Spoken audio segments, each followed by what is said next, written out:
बोल रहे थे वचन शेयर करने, हमें नहीं मिल पा रहा था बार बार, तो चलता जा रहा था, लेकिन आज फाइनली ये समय परमेश्वर के वचन को शेयर करने का मौका मिला। इसके लिए मैं परमेश्वर का धन्यवाद देना चाहती हूँ। प्रार्थना करें इस वचन के लिए। धन्यवाद धन्यवाद धन्यवाद धन्यवाद सामर्थ्य दयालु लोककारी पिता परमेश्वर, हम आपको धन्यवाद देना चाहते हैं इस समय के लिए पिता परमेश्वर कि आपने अवसर दिया खुदावा कि हम अपने जीवनों को इस वचन को जांचे पिता परमेश्वर, और जो वचन प्रभु जी आपने हमारे लिए रखा है पिता परमेश्वर, हम इसको सर्वप्रथम अपने जीवन में प्रभु जी कार्यरत होने दें। और प्रभु जी जितने लोग सुनते हैं पिता परमेश्वर, हम सब इस वचन पर चलें और आपके आज्ञा के अनुसार अपने जीवन को बिताने वाले हो सके पिता परमेश्वर। छोटी सी प्रार्थना कर इस वचन को इस समय को आपके हाथों में सौंपते, आपकी पवित्र आत्मा की उपस्थिति बहुत आज से मांगते हुए इस प्रार्थना को आपके प्यारे बेटे प्रभु यीशु मसीह के नाम से मांगते, सुनिए और ग्रहण करिए। हम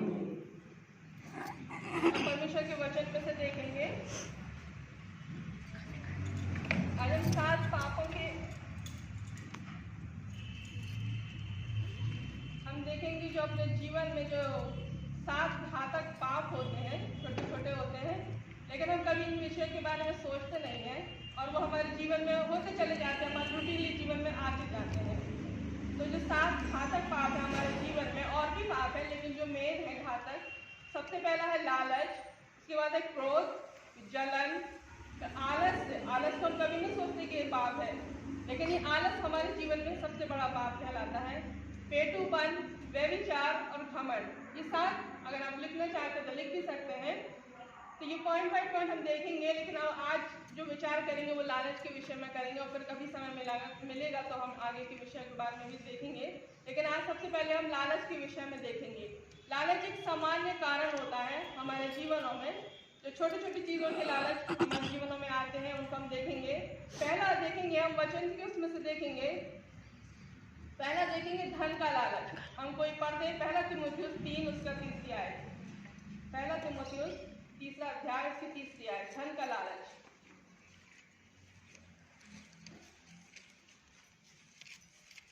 धन का लालच हमारे जीवनों में सबसे पहले आता है और ये भी एक बड़ा पाप है जो अपन समझ नहीं पाते और इस लालच में अपन अपने जीवन को बहने देते हैं। हम पढ़ेंगे पहला तीमुथियुस 3 उसकी 30 आयत। यक्कड़ या मारपीट करने वाला ना हो, वरन कोमल हो, और ना झगड़ालू और ना लोभी हो। और आगे, अपने घर का अच्छा प्रबंध करता हो और लड़के वालों को सारी गंभीरता से अधीन रखता हो। जब कोई अपने घर ही का प्रबंध ना करना जानता हो तो परमेश्वर की कलीसिया की रखवाली क्यों कर करेगा। फिर यह कि नया चेला ना हो, ऐसा ना हो कि अभिमान करके शैतान का दंड पाए और बाहर वालों में उसका सुनाम हो, ऐसा ना हो कि निंदित होकर शैतान के फंदे में फंस जाए।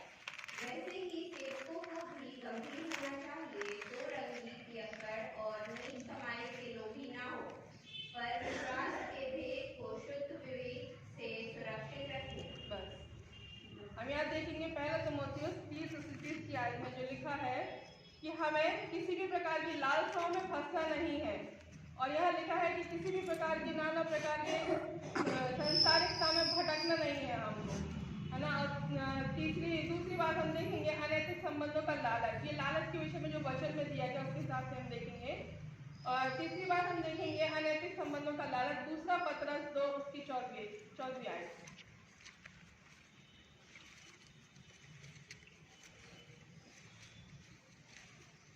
दूसरा पत्रस, जल्दी जल्दी जिसको मिलता जाए पढ़ता जाए, बहुत सारे वचन है जिसमें टाइम अपन को लग सकता है। दूसरा पत्रस 2 उसका 14 आयत। क्योंकि जब परमेश्वर ने उन स्वर्गदूतों को जिन्होंने पाप किया नहीं छोड़ा, पर नरक में भेजकर अंधेरे कुंडों में डाल दिया ताकि न्याय के दिन तक बंदी रहे, और प्राचीन युग के संसार को भी न छोड़ वरन व्यक्तिहीन संसार पर महाजगत के वेद और धर्म के प्रचारक नूह समेत 8 व्यक्तियों को बचा लिया। ये परमेश्वर के वचन है, एक वचन हम इसमें से पढ़ेंगे। उन उनकी आंखों में व्यभिचारिणी बसी हुई है, वे पाप के बिना रुक नहीं सकते, वे चंचल मन वालों को सुफलता देते हैं, उनके मन को लोभ करने का अभ्यास हो गया है, वे संताप के संतान है। ये परमेश्वर का वचन बताता है कि उनकी आंखें जो है व्यभिचारिणी में बसी हुई है और जो उनका और उनके पाप के लिए बिना रुके हुए करते चले जाते हैं पाप। और हम चौथा पॉइंट देखेंगे, भू संपत्ति का लालच। भू संपत्ति का लालच के लिए हम देखेंगे मत्ती 6:19 में लिखा है इस प्रकार से, अपने लिए पृथ्वी पर धन इकट्ठा ना करो जहाँ कीड़ा और काई बिगाड़ते हैं और जहाँ चोट सैन लगाते और चुराते हैं। यहाँ हम देखेंगे कि हमें किसी भी प्रकार का लालच नहीं करना चाहिए हमारे जीवन में, ना संपत्ति का, ना धन का, ना अपनी धन संपत्ति, जितनी भी प्रकार के अपने पास जो भी संसारिकता में पाए जाते, हमें किसी भी प्रकार का लालच नहीं करना चाहिए। क्योंकि यहाँ परमेश्वर का वचन साफ बताता है कि अपना धन कहाँ इकट्ठा करना है, हमें स्वर्ग में इकट्ठा करना है। यहाँ भी सब व्यर्थ है, पृथ्वी पर अपना जो भी धन इकट्ठा करेंगे सब व्यर्थ है। आज हम इकट्ठा करेंगे, आज हमने अपना घर बनाया, बहुत सुंदर घर बनाएंगे, उसमें सब कुछ लगाएंगे, टाइल्स अच्छे से अच्छे लगाएंगे, अच्छे से अच्छा उसमें महंगी सी महंगी चीजें लगाएंगे कि बहुत सुंदर दिखे हमारा घर। लेकिन कल अगर हमें परमेश्वर बुला लेगा तो वो सब क्या है, व्यर्थ है। हम एक कदम नहीं रख पाएंगे उसमें। जैसा कि एक रियल उदाहरण हमारे जीवन में हमने देखा है कि जो हमारे मामा है झांसी वाले, उन्होंने बहुत अच्छा घर बनाया और थोड़ा सा काम बाकी रह गया तो उसके पहले वो चले गए, वो उसमें रह ही नहीं पाए, उसका सुख ही नहीं भोग पाए, है ना। तो ये हम सब कुछ, ये मतलब क्या है, सब व्यर्थ है। अपन ये वचन में भी लिखा है कि सब कुछ व्यर्थ और वायु को पकड़ना है। तो इसलिए हमें किसी भी प्रकार के लालच को अपने जीवन में ऐसे नहीं आने देना चाहिए कि हमारी आत्मिक उन्नति इसके कारण रुक जाए। हमें अपने जीवन को ऐसा बनाना है कि हम परमेश्वर की जो वचन है, परमेश्वर के जो आज्ञाएं दी हैं, उनको लेकर अपने जीवन को चलते चले जाएं और उस पर अपने जीवन को बढ़ाएं। 5वां देखेंगे पद का लालच। पद के लालच में हम देखेंगे पहला राजा 16 उसकी 11वीं आयत में लिखा इस प्रकार से, और जब वह राज्य करने लगा तब गद्दी पर बैठते ही उसने वाश के पूरे घराने को मार डाला, वरन उसने ना तो उसके कुटुंबियों और ना उसके मित्रों में से एक लड़के को भी जीवित छोड़ा। ये लालच में अपन कितने पाप कर बैठे हैं, एक लालच में कितने पाप कर जाते हैं। हाँ, पद के लालच में भी उसने कहा कि हम राज बन जाए, यहाँ के शहंशाह बन जाए, तो उसने क्या करा, दूसरे के कुटुंबियों को खत्म कर दिया। ये सब एक पाप के बदले अनेक पाप हमारे जीवन में होते जाते हैं। ऊपर के जितने भी पॉइंट हमने पढ़े उसमें भी हम एक पाप के बदले अनेक पाप उसमें होते चले जाते और ये सब सिर्फ एक चीज किसके लिए, लालच हमारे जीवन में आया और हम पाप में गिरते चले गए। लालच को पहचानने के लिए हमें देखना है कि जब व्यक्ति को जो कुछ उसके पास उसमें संतुष्ट नहीं हो तो वो क्या है, वो इंसान लालची कहलाएगा। अगर वो संतुष्ट नहीं है, जो कुछ भी उसके पास उसमें हमें अपन को संतुष्ट रखना चाहिए। परमेश्वर ने जो दिया हमारे जीवन में वो हमारे अकॉर्डिंग दे दिया उसने सब कुछ, कि तुम्हारे पास ये सब कुछ है, और जो हमें चाहिए रहता है उसके पहले वो हमें दे देता है। हम सबकी बहुत सी गवाहियाँ हैं हमारे जीवन में कि हम लोग बोलते हैं कि अरे हमने ये चीज़ सोचा, परमेश्वर ने हमारे जीवन में कर दिया।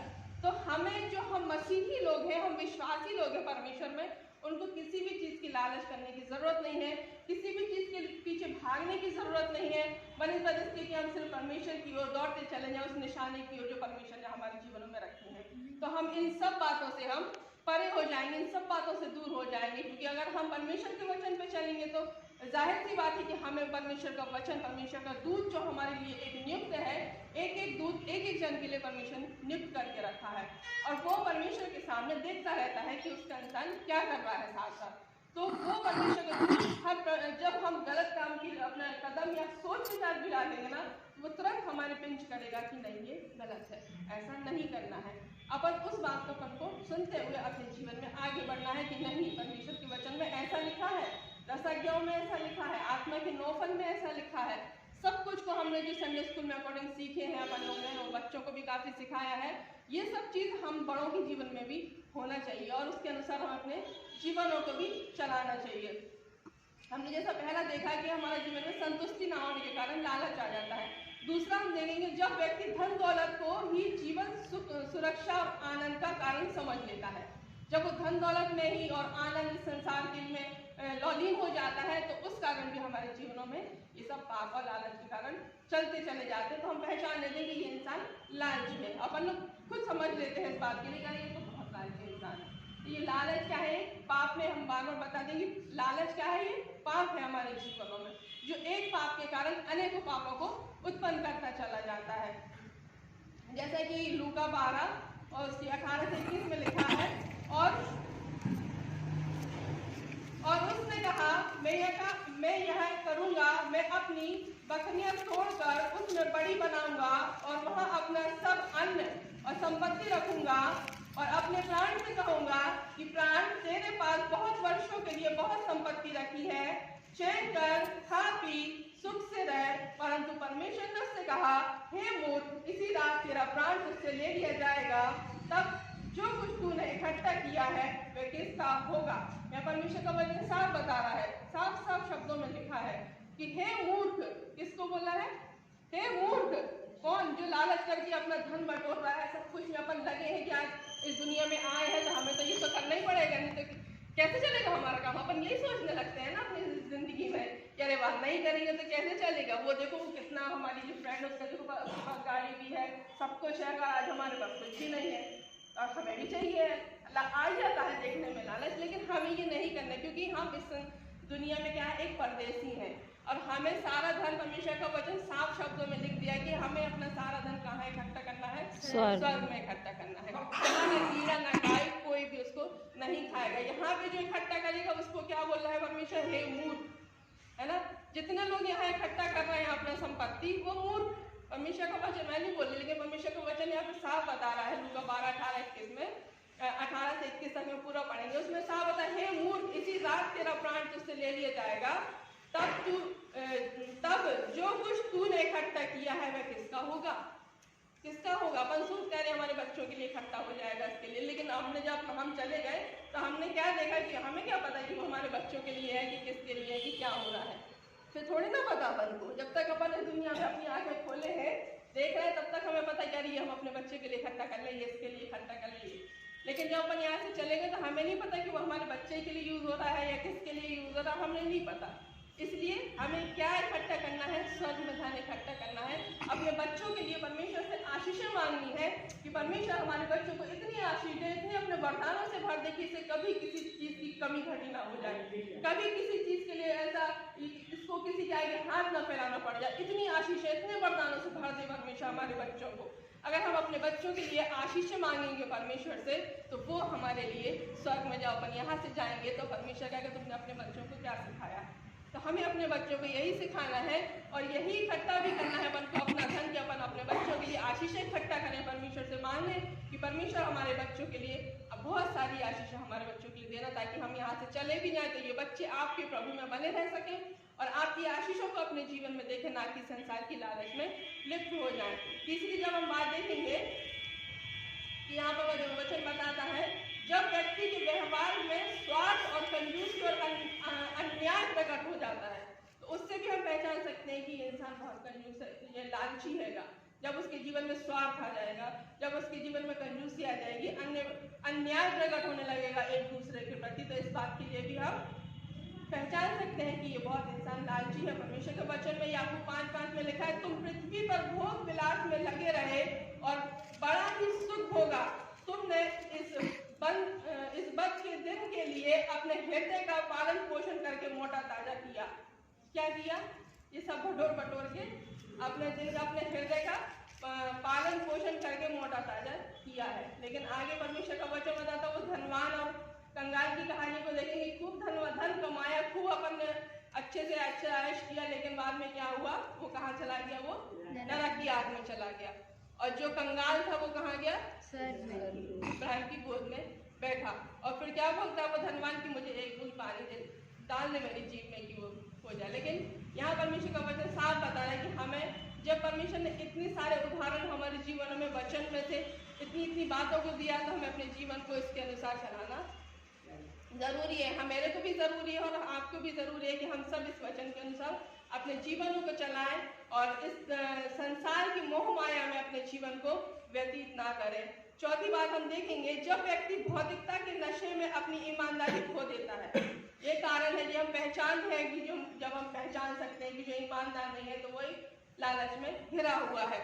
जो ईमानदार व्यक्ति होगा वो ना लालच करेगा, वो ना किसी प्रकार के लिए सोचेगा, वो हमेशा यही सोचेगा नहीं भाई ऐसा नहीं करना है। हम पढ़ेंगे, इसके लिए भी एक वचन लिखा है जो यहेजकेल 22 इसकी 27 में लिखा है, उसके प्रधान भेड़ियों की नाई आहें पकड़ते और अन्याय से लाभ उठाने के लिए हत्या करते और प्राणघात करने को तत्पर रहते हैं। ये ईमानदारी लोग जो होते हैं वो इस चीज को जानते हैं कि हमें ऐसा काम नहीं करना है, लेकिन परमेश्वर का वचन हमें बताता है कि इन सब चीजों की लालच में हम कितने पाप फिर से करते चले जाते हैं। वो कहता है कि प्राण को घात करने पर तत्पर रहते हैं, है ना। इतनी लालच जो अपने अंदर रहती है वो इतना पाप को बढ़ा देती है कि हम क्या से क्या करते चले जाते हैं, हमें पता ही नहीं चलता हमारे जीवनों में। एक छोटी सी चीज के लिए एक छोटा सा झूठ भी अपन आप बोलते हैं, लेकिन वो झूठ के कारण बहुत बड़े बड़े कांड हो जाते हैं छोटे से झूठ से। इसी प्रकार एक छोटी सी लालच से बहुत बड़े बड़े कांड हमारे जीवन में होते चले जाते हैं और हम इस चीज को समझ ही नहीं पाते कि ये हुआ क्यों और कैसे हो गया। लेकिन जब हम उसको अच्छे ध्यान से अपने मनन करेंगे, परमेश्वर के वचन में रहेंगे, तो ये छोटी छोटी गलती हमारे जीवन से दूर हो जाएंगे। ये गाना जो हम सीखते हैं कि निकाल दो उनको, भगा दो उनको, ये छोटी छोटी लोमड़ियों को खेत में से। आज हमें अपने जीवनों में से ये छोटी छोटी लोमड़ियां जो है उनको निकाल के भगाना है। छोटा झूठ, छोटी लालच, छोटा पाप, घमंड, आलस, ये छोटे छोटे पाप हमारे जीवनों में आज हमें अपने जीवन से निकालना है। हम देखेंगे कि लालच के परिणाम क्या हो जाते हैं। जब हम लालच करते हैं तो उसमें वचन बताता है कि लालच के परिणाम होते हैं कि जब हम परमेश्वर के वचन में लिखा है कुलुसियों 3:5 हम पढ़ेंगे। कुलुसियों 3 उसका 5वीं आयत। इसलिए अपने उन अंगों को मार डालो जो पृथ्वी पर हैं, अर्थात व्यभिचार, अशुद्धता, दुष्कामना, बुरी लालसा और लोभ को जो मूर्ति पूजा के बराबर है। अब हमें क्या करना है, हमें इन सब से बचना भी है और अपने जीवन को बचाना है इन सब की, क्योंकि इन सब के परिणाम बहुत घातक, जो हमने अभी पीछे भी देखे हैं कि इन सब के परिणाम कितने घातक होते हैं। तो अगर हम लालच कर रहे हैं तो वो क्या है, अगर हम किसी भी चीज को परमेश्वर से ज्यादा पसंद करते हैं, चाहे वो कुछ भी चीज हो, चाहे हमारी गाड़ी हो, चाहे हमारे बच्चे हो, चाहे हमारे माता पिता हो, चाहे हमारी धन संपत्ति कुछ भी है, तो परमेश्वर का वचन यहाँ साफ बता रहा है कि ये क्या है, मूर्ति पूजा के बराबर है। ये जो भी अपन करते हैं ये सब मूर्ति पूजा के बराबर है। हमें अपने जीवन को इस सबसे बचाना है।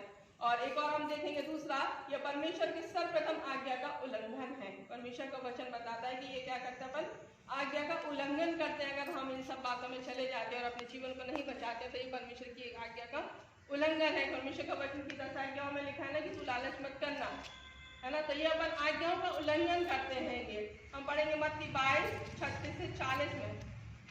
मत्ती 22:36 से 40 पढ़ते कोई। हे गुरु जी मत्ती 22:36 जी। व्यवस्था में कौन सी आज्ञा बड़ी है? उसने उससे कहा, परमेश्वर अपने प्रभु से अपने सारे मन और अपने सारे प्राण और अपनी सारी बुद्धि के साथ प्रेम कर। बड़ी और मुख्य आज्ञा तो यही है, और उसी के समान यह दूसरी भी है कि तू अपने पड़ोसी से अपने समान प्रेम कर। ये ही 2 आज्ञाएं सारी व्यवस्था और भविष्यवक्ताओं का आधार है। यहाँ हमें क्या करना है, अपने हर चीज को, हर लालच को छोड़कर, सब बातों को छोड़कर परमेश्वर की आज्ञाओं में अपने जीवन को बताना है। और जो परमेश्वर ने हमें आज्ञाएं दी हैं उस आज्ञा के अनुसार हमें अपने जीवनों को चलाना है। सबसे बड़ी आज्ञा क्या है कि तू सबसे बड़ी और मुख्य आज्ञा तो यह है कि, और उसी के समान यह दूसरी भी है कि तू अपने पड़ोसी से अपने समान प्रेम कर। ये 2 आज्ञाएं सारी व्यवस्था की भविष्यवक्ताओं का आधार है। या परमेश्वर का वचन साफ बता रहा है कि हमें क्या करना है, परमेश्वर से प्रेम रखना है और अपने सारे मन, अपनी सारी बुद्धि और हर प्रकार से परमेश्वर को अपना आदर इज्जत अपने जीवनों में देना है, ताकि हम परमेश्वर को किसी भी प्रकार से अपने जीवनों से नाराज ना करें। जैसे हम जिसको अधिक चाहते हैं अपने घर परिवार में, तो हम उसके लिए बहुत कुछ चाहते हैं कि हमसे कभी नाराज ना हो, हम उसको खुश रखने की कोशिश करते हैं। तो उसी तरह हमें अपने परमेश्वर को भी पूरे समय परमेश्वर यीशु मसीह को खुश रखना है कि परमेश्वर हमारे किसी भी छोटे छोटे पापों में, छोटे छोटे अपराधों से, छोटे छोटे धन संपत्ति के लालचों से हम परमेश्वर आपके अगेंस्ट ना हो जाए, परंतु हम आपके साथ अपने जीवन को चला सकें। हम तीसरी बात और देखेंगे इसी में कि इससे अनेक बुराइयां उत्पन्न होती हैं। जो भी लालच का परिणाम होते हैं कि लालच अगर अपन करते हैं तो उससे क्या होती है, अनेक प्रकार की बुराइयां भी उत्पन्न होती हैं। जैसा परमेश्वर के वचन में लिखा है, पहला तीमुथियुस 6:9 से 10 तक में लिखा है, पर जो धनी होना चाहते हैं वे ऐसी परीक्षा और फंदे और बहुत ही व्यर्थ और हानिकारक लालसाओं में फंसते हैं जो मनुष्यों को बिगाड़ देती है और विनाश के समुद्र में डुबा देती है, क्योंकि रुपयों का लोभ सब प्रकार की बुराइयों का जड़ है, जिसे प्राप्त करने का प्रयत्न करते हुए कितनों ने विश्वास में भटक कर अपने आप को नाना प्रकार की दुखों से छलनी बना दिया है। यहाँ परमेश्वर का वचन साफ बता रहा है कि कितने लोगों ने एक पॉइंट अगर आपने देखे वचन का, उसमें बिल्कुल साफ, हमें तो कुछ बताने की जरूरत ही नहीं है, उसमें पूरा साफ वचन कितना क्लियरली बता रहा है कि अगर आप वचन को पढ़ेंगे तो वो खुद ही बता रहा है वचन की कितनों ने धन संपत्ति रुपयों की लालच में आकर अपने आप को, अपने जीवनों को बिगाड़ दिया। तो हमें क्या करना है, अपने जीवनों को बचाना है, इन सब की बुराइयों से, सब प्रकार की लालसाओं से, सब प्रकार की लालच से बचाना है हमें अपने आप को, ताकि हम परमेश्वर के नजदीकी में, परमेश्वर की सामर्थ में बढ़ते चले जाएं और अपने जीवन को परमेश्वर के सामर्थ्य में रखते चले जाएं। और बचाने के लिए हमारे पास सबसे और बहुत सारे उपाय हैं जो हम अपने आप को कर सकते हैं। लालच से बचाने के लिए हम परमेश्वर से प्रार्थना कर सकते हैं, परमेश्वर के नज़दीकी बैठ सकते हैं, उपवास कर सकते हैं। परमेश्वर मेरे साथ रहे, मेरे को अगुवाई कर, अपनी पवित्र आत्मा की अगुवाई कर, ताकि हम इन सब बातों की लालचों से बचे रहें, ताकि हम आपके नज़दीकी में अपने जीवन को सिद्ध और भाता हुआ चढ़ाने वाले हो सकें। हम इसमें देखेंगे बचाव के लिए हम एक आयत को और देखेंगे कि पहली पॉइंट इसमें जब यह है कि जब व्यक्ति को इस बात का एहसास हो कि वह आत्मिक रूप से धनवान होकर ही वह वास्तव में धनवान बन सकता है। हम वचन में देखेंगे 2 कुरिन्थियों 6:10 और इब्रानियों 10:34। जो करने वाले के समान, जी जो करने वाले के समान है, परंतु सदा सर्वदा आनंद करते हैं। कंगालों के ऐसे हैं, परंतु बहुतों को धनवान बना देते हैं। ऐसे हैं जैसे हमारे पास कुछ नहीं तो भी सब कुछ रखते हैं। यहाँ परमेश्वर का वचन क्या बता रहा है कि ऐसे हैं जिनके पास कुछ नहीं है तो भी सब कुछ रखते हैं। वो परमेश्वर का वचन बता रहा है कि हमारे पास कुछ भी नहीं है लेकिन सब कुछ रखते हैं हम अपने पास। हमारे पास धन संपत्ति कुछ भी नहीं, लेकिन अगर परमेश्वर की आत्मा, परमेश्वर की सामर्थ, परमेश्वर का प्रेम हमारे संग है तो हमारे पास सब कुछ रखते हैं। दूसरा पढ़ेंगे इब्रानियों 10:34। क्योंकि तुमने बंधुओं के साथ सहानुभूति दिखाई और अपनी संपत्ति के जब्त किए जाने को यह जानकर सहर्ष स्वीकार किया कि तुम्हारे पास और भी अधिक उत्तम और चिरस्थायी संपत्ति है। चिरस्थायी संपत्ति कौन सी है? हाँ? अनंत कौन सी है? जो अपन स्वर्ग में धन इकट्ठा कर रहे हैं वो अपने पास चिरस्थायी है। ना तो कोई से कीड़ा, परमेश्वर का वचन बता, ना कीड़ा, ना गाय, ना चोर, ना चक्कर, कोई भी उस चीज को चुरा नहीं सकता। वो चिरस्थायी संपत्ति अपनी स्वर्ग में इकट्ठी जमा है, जिसके लिए अपन को ना चिंता फिक्र करने की जरूरत नहीं है। अगर हम अपने जीवन में यहाँ इस संसार में रह के अपने जीवन में कमाई करते हैं, आत्मा के 9 फल जो हमने बताए हैं आपको कि प्रेम, आनंद, मेल, धीरज, कृपा, भलाई, विश्वास, नम्रता और संयम है, 10 आज्ञाएं हैं। परमेश्वर ने बहुत छोटे छोटे शब्दों में अपन लोग को ये सब चीजें दे दी हैं कि तुम इसको पढ़ो, इसको सीखो, इसको समझो और अपने जीवनों में इसका अनुसरण करो, ताकि तुम इन सब चीजों से बच सको और अपना धन स्वर्ग में इकट्ठा जमा कर सको, ताकि वहाँ न कीड़ा, न गाय, न चोर, न चंडाल कोई नहीं चुरा सकता उसको। यहाँ सिर्फ एक लालच है, दिखावा है। ये संसार में अपन रहते हैं तो सिर्फ एक लालच है, दिखावा है, धोखाधड़ी और कुछ भी नहीं। जैसा अपन गीत में भैया ने गाया है कि धन की जितना भी सब कुछ है ना, वो धन हम भैया से बोलेंगे कि उस गीत को अपन बाद में गाएंगे, फिर से उसकी जो आयत है पहली वाली वर्ड जो है उसको अपन फिर से गाएंगे। लेकिन अभी इस बात को और देखेंगे कि दूसरी बात इसमें और देखेंगे, जब व्यक्ति को इस बात का एहसास हो कि धन परमेश्वर की आशीष है, वह उसका भंडारी है और उसे विश्वास योग्यता में उपयोग करना है। जब हम देखेंगे कि जब अपन इस चीज का एहसास कर लेते हैं कि धन क्या है, परमेश्वर की आशीषें हैं और कुछ नहीं है। इस चीज का जब अपन के जीवन में एहसास हो जाता है कि जो अपन धन का लालच करते हैं, धन के पीछे भागते हैं, अगर इस चीज का अपन के जीवन में एहसास हो जाए कि धन क्या है, परमेश्वर की आशीष है, तो अपन खुद ब खुद उस चीज को छोड़ देंगे कि परमेश्वर की आशीष है। तो हमें खुद अगर परमेश्वर के अनुसार हम चलेंगे, परमेश्वर के वचन के अनुसार चलेंगे, तो खुद ब खुद वो आशीषें हमारे जीवन में अपने आप आ जाएंगी। ना हमें किसी से मांगने की जरूरत, ना किसी से बोलने की जरूरत, ना कुछ करने की जरूरत। लेकिन क्या करना है, अपने अपने जीवन को परमेश्वर के अनुसार चलाना है, परमेश्वर की आज्ञा के अनुसार चलाना है। तब ये धन की सारी आशीषें हमारे जीवनों में दिखेंगी और ये पूरा भंडार ही हमारा जीवन जो है इन सब आशीषों से भर जाएगा और हमें किसी भी चीज की जरूरत नहीं पड़ेगी। चौथी चीज हम देखेंगे प्रार्थना। अगर हम प्रार्थना में निरंतर अपने जीवनों को लगाएंगे तो हम हर एक बुराइयों से, हर प्रकार की बातों से अपने जीवनों को मुक्त कर सकते हैं। सब तमाम प्रकार की बातों से, तमाम प्रकार की लालच से, तमाम प्रकार के घमंड जो हमने पढ़े हैं अभी कि 7 घातक पाप जो है लालच, क्रोध, जलन, आलस, पेटूपन, व्यभिचार और घमंड, ये सब चीजों से अगर हम प्रार्थना करके परमेश्वर से मांगेंगे कि परमेश्वर हमें इन सारे पापों से, ये छोटे छोटे से झूठ होते हैं, ये छोटे छोटे से जो लोमड़ियां हमारे जीवनों में बैठी हैं, इनको परमेश्वर हम प्रार्थना करके निकालेंगे कि परमेश्वर इसको आप दूर करिए और हम अपने जीवनों को परमेश्वर के आगे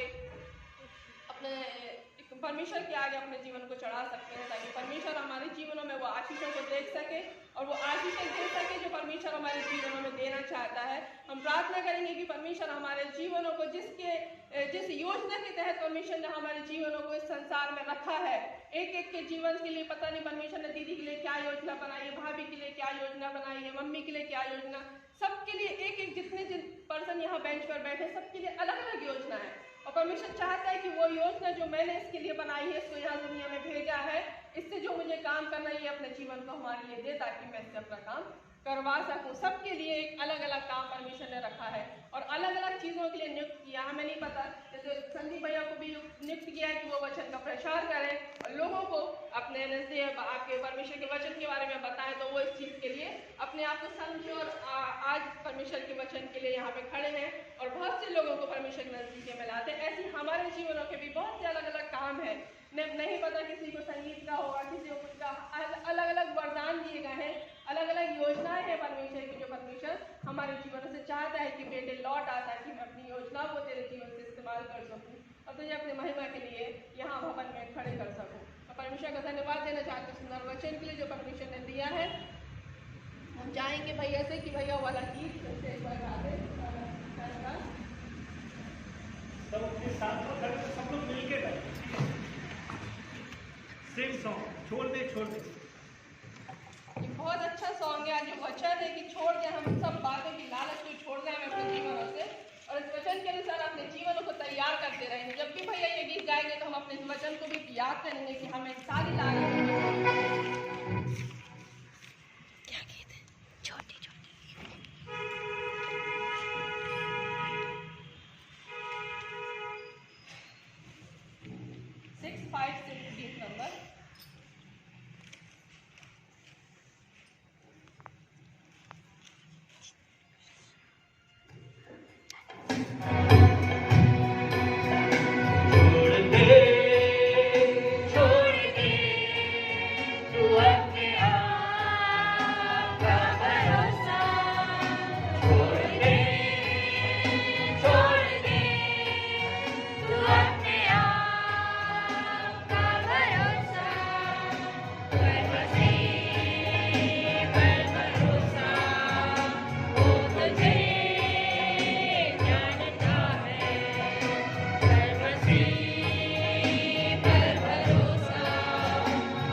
हम सब प्रार्थना करेंगे अपने मनों में परमेश्वर की इस लालच से हमारे जीवनों को शुद्ध और पवित्र कर।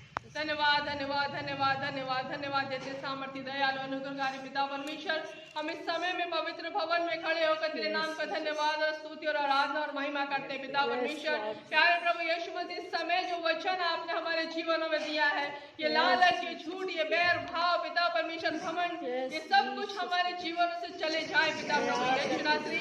ये छोटे छोटे पाप जो पिता परमेश्वर हमारी आशीषों को रोक देते हैं पिता परमेश्वर, प्यारे पिता परमेश्वर, इन सब पापों को हमारे अपने जीवनों से प्रभु जी आपकी पवित्र आत्मा की सामर्थ्य से प्रभु जी दूर करना चाहते पिता परमेश्वर। होने की ये सारी लालचें हमारे जीवनों से निकल जाएं और वो आशीष जो आपने हमारे लिए रखी है, तेरे वचन की, तेरे धन दौलत, वो परमेश्वर जो आपने रखी है वो हमारे जीवनों में दिखने वाली हो सके पिता परमेश्वर। तेरे वचन, तेरे सामर्थ्य, तेरे वरदानों के कार्य पिता परमेश्वर हमारे जीवनों में दिखने वाले हो सके मेरे पिता प्रभु यीशु नासरी।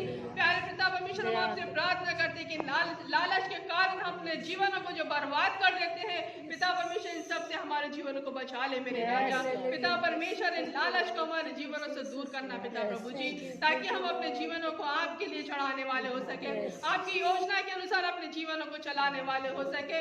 इस संसार की किसी भी प्रकार की बातों में अब ना आए पिता प्रभु जी, क्योंकि हम इस संसार में परदेसी है प्रभु जी, और हम पिता परमेश्वर आपके पास जाना है। हमें सब कुछ छोड़कर, ये सुख विलास, दुनिया की धन दौलत छोड़कर पिता परमेश्वर सब कुछ छोड़ना है हमें यहाँ से पिता। लेकिन वही जो हमारे कार्य, आत्मिक कार्य, वो हमारे साथ स्वर्गलोक में जाएंगे पिता परमेश्वर। तो होने कि हम अपने जीवनों को इस आत्मा के वरदानों से भर दे पिता परमेश्वर। ये आत्मा के कार्यों से हम अपने जीवनों को सजा ले पिता परमेश्वर, ताकि जब हम यहाँ से जाए प्रभु जी, तो वो आत्मा के वरदानों के, आत्मा के कार्य हमारे जीवनों में स्वर्ग में प्रभु जी एक बहुत अच्छी सीरीज की तरह चमकने वाले हो सके। हम इस संसार के घरों को सजाते हैं, इस संसार की रूप रंग काया को सजाते हैं, अपने शरीरों को सजाते हैं, लेकिन पिता परमेश्वर जब हम यहाँ से जाएंगे तो ये सब कुछ व्यर्थ ही व्यर्थ है पिता प्रभु यीशु नासरी। होए दे खुदावंद कि हम इन वचनों से पिता परमेश्वर अपने जीवनों को संवारें, इन वचनों की सीरीज से पिता परमेश्वर अपने जीवनों को जगमगाएं, ताकि जब हम यहाँ से तेरे पास आए पिता प्रभु यीशु मसीह, तो आप खुले बाहों को पसारे हमारा स्वागत करने के लिए बैठे हैं पिता प्रभु यीशु नासरी। अपने बच्चों को अच्छी शिक्षा से पिता परमेश्वर हम सबको बुद्धि समझ दे, ताकि हम अपने बच्चों के लिए इन आशीषों को मांग सके जो आपने रखी है पिता परमेश्वर, ताकि प्रभु जी इस संसार की लालच में ये बच्चे फंसे ना रह जाएं, ये मोह माया में फंसे ना रह जाए, परंतु वो आशीषों के लिए प्रभु जी अपने आप को परमेश्वर तैयार करे जो आपने उनके लिए रखी है पिता परमेश्वर। हर एक को पिता परमेश्वर, जितने यहाँ बैठे, छोटे बड़े बच्चे बूढ़े, सबको परमेश्वर अपने वचनों से भरना, अपनी आशीषों से भरना, अपने सामर्थ्य से भरना पिता परमेश्वर। जिनके परिवारों में दुख तकलीफ परेशानियां हैं पिता परमेश्वर, उनका आप दूर कर प्रभु यीशु नासरी। और इस आज पवित्र दिन में पिता परमेश्वर तेरे नाम की महिमा स्तुति अपने जीवनों से करने वाले हो सके। इसके लिए फिर से धन्यवाद देना चाहते हैं कि आपने इस समय को रखा खुदा, कि हम तेरे इस वचन को सीख सके पिता परमेश्वर, मनन कर सके, सीख सके, और आपने समय दिया खुदा कि हम इसको बहुत अच्छी तरीके